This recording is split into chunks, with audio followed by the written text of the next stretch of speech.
CNN slams Trump, Mr. President, if you're attacking the FBI, you're losing.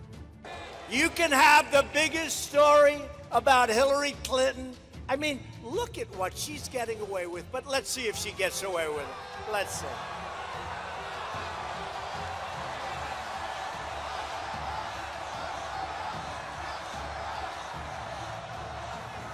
All I can say this, our Justice Department and our FBI at the top of each, because inside they have incredible people, but our Justice Department and our FBI have to start doing their job and doing it right and doing it now.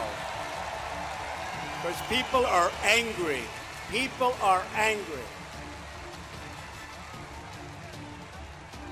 What's happening is a disgrace. And at some point, I wanted to stay out, but at some point, if it doesn't straighten out properly, I want them to do their job. I will get involved, and I'll get in there if I have to. Disgraceful.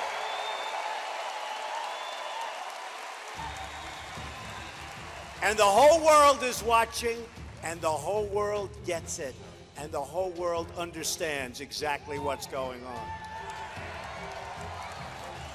The Democrats, they call themselves the resistance. That's what they're good at. Resisting and obstructing. They are obstructionists.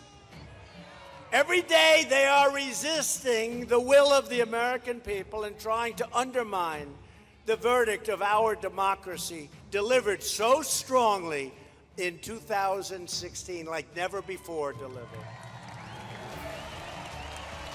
CNN, when you're attacking FBI agents because you're under criminal investigation, you're losing. Sarah Sanders, then a Donald Trump campaign aide, famously said of Hillary Clinton supporters before the 2016 presidential election. Although she has repeatedly struggled with the facts, and now serves as White House press secretary, Sanders' apt tweet remains wisdom for the ages. Both President Donald Trump and Sanders have led a charge against special counsel Robert Mueller and his team of prosecutors investigating the Trump campaign's possible ties to Russia and other crimes unearthed in that endeavor. Trump has repeatedly called the investigation a witch hunt in an attempt to paint Mueller and his team as a band of corrupt authorities trying to bring down an innocent president. The closer Mueller gets, the more caustic Trump becomes. On Thursday, we saw yet another round of efforts to attack investigators after Michael Cohen, the president's former lawyer and fixer, pleaded guilty to lying to Congress about Trump's business dealings with Russia. While the president has maintained he had nothing to do with Russia, Cohen told a federal court on Thursday that, acting as Trump's representative, he had been in communication with the Russian government about a proposed Trump Tower in Moscow during the presidential campaign. Cohen previously told Congress that talks surrounding the project ended before the Iowa caucuses, but they continued for at least 6 months longer. Faced with the new revelations made public by his lawyer-turned-nemesis, Trump returned to familiar territory and lashed out against his accuser, along with Mueller and the investigation as a whole.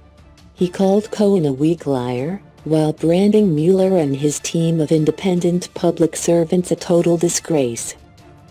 To bolster his case, Trump went on to amplify the words of various fire-breathing commentators on Fox News, which has often served as a mouthpiece for the president during his ongoing attempt to discredit Mueller. Remarkably, Sanders issued a statement on Friday suggesting Mueller's investigation probably does undermine our relationship with Russia, while saying nothing about the Kremlin's documented efforts to interfere with America's sacred electoral process. Time is running out for Trump, because the patience of the American people is not without limit. The public understands that elected leaders are not perfect, but they will not accept a continued pattern of demonstrated deception. With Trump, we have seen countless instances of his categorical denials completely subsumed by the facts. While Sanders denied in 2017 that Trump dictated a misleading statement to the New York Times regarding his son Donald Trump Jr.'s 2016 Trump Tower meeting with Russians, we now know Sanders' statement was false. We also know the president personally directed a $130,000 payment to Stormy Daniels just days before the 2016 election, despite his complete denial of any knowledge of the matter. We have further learned that the president's full-throated claim that he had had no business ties with Russia was false in an effort to rationalize his behavior. The president himself tweeted on Friday that he lightly looked at a building project in Russia. As Trump's statements are continually found to be false and Mueller's progress is revealed in court documents, many are beginning to see the light. The tired yarn that Trump sits at the center of an out-of-control deep state hell-bent on bringing him down has now become quaint, eliciting yawns and eye rolls from the national security professionals I am frequently in contact with. The unyielding scrutiny on Trump's potential ties to Russia may feel like the work of circling sharks for those in the crosshairs of the Mueller investigation. But many of us see a system working as it should to hold the powerful to account. In February, I wrote that many people inside the FBI believe Trump was trying to undermine the institution for the sole purpose of discrediting Mueller's findings. It was true then and it remains true now. However, what none of us could have predicted at the time is that Trump's repeated denials would be met with such a cascade of overwhelming evidence suggesting he has not been truthful with the American people. Fortunately for our institutions of justice, each new exposed lie is further evidence that those in the Justice Department are not corrupt. They are simply doing their jobs and following the facts wherever they lead. If the Trump associates that Mueller has continued to knock down were indeed innocent, the president might be spending his time presenting facts to prove the case rather than attacking Mueller and the investigation. And we all know that when you're attacking investigators, you're losing.